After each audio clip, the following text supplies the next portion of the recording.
বেলদাগামী private গাড়িতে বিধ্বংসী আগুন। অল্পের জন্য প্রাণে রক্ষা পেলেন গাড়ির মধ্যে থাকা প্রায় 10 জন। আগুন নেভাতে ঘটনাস্থলে পৌঁছল দমকলের একটি ইঞ্জিন। ঘটনাটি ঘটেছে পশ্চিম মেদিনীপুর জেলার খড়গপুর বালেশ্বর 60 নম্বর জাতীয় সড়কের নারায়ণগড় থানার হাদলা রাজগড় এলাকায়।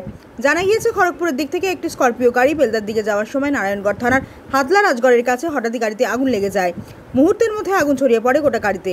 খবর পেয়ে ঘটনাস্থলে পৌঁছয় নারায়ণগড় থানার পুলিশ ও জাতীয় সড়ক কর্তৃপক্ষ।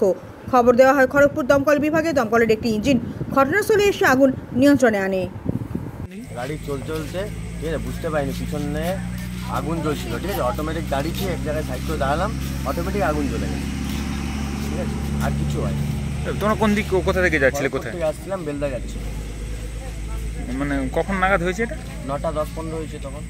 গাড়ি চলতে চলতেই হঠাৎ ধোঁয়া এলো। ঠিক আছে, আমাদের যে অ্যালাউন্সার দাদা বসেছিল ওই বললো যে কিসে ধোঁয়া হচ্ছে।